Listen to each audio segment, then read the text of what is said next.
Well, if you are trying to run errands or find a parking space, you may have noticed traffic is returning in the post-pandemic new normal, and it may be more expensive as well to catch a ride. And NewsNation correspondent Adrian Banger joining us now with why the industry is still struggling to keep up, and some are trying to reimagine the industry altogether. Yes, good evening to you, Rob and Marnie. You might have noticed the higher fares the last time you ordered a ride using an app. I mean, it does make life easier, but according to experts, there are fewer drivers behind the wheel of these services, and while cabs have long struggled with an ever-evolving industry, there are fewer of them, too, due to the pandemic. Now, though the traditional taxi could be making a comeback, we look at how that might affect you as we enter summer travel season. More are considering vacation in some of the nation's biggest cities, but there appear to be fewer rideshare and taxi drivers on the road as passengers return to public life. In the city of Chicago, we called the union representing cab drivers. Only 880 taxis are currently operating. That's compared to over 3,000 in 2019.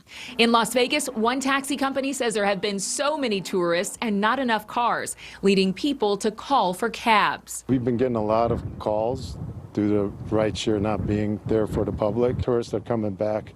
Locals are on the move. That's after as much as a 65% drop in monthly trips year over year. Now they're having a hard time rehiring drivers. Demand is going up and the drivers are not there. A lot of them we couldn't find them. They just disappeared. And a lot of drivers that are still scared. Scared in part of getting sick. That's according to those we talked to. Others are still able to collect unemployment. It's supply and demand, according to Northwestern University's Transportation Center.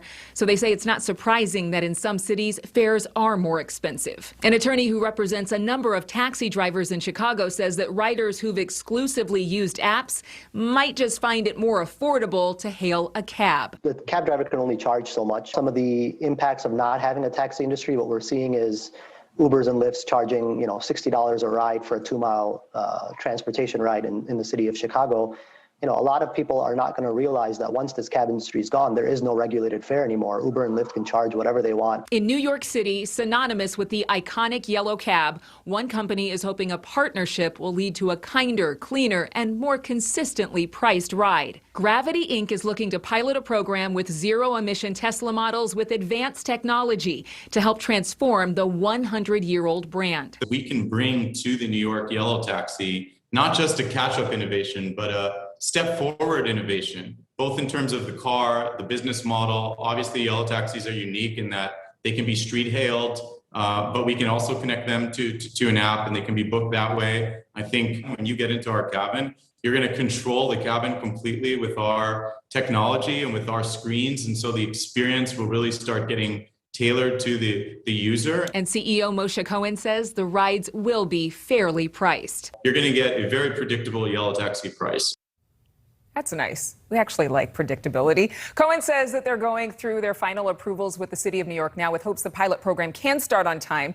Now, we reached out to city officials in New York. We didn't get a response tonight. We also reached out to Uber and Lyft. No response there. But it is exciting and hopeful that there are discussions around how to treat drivers and passengers more fairly.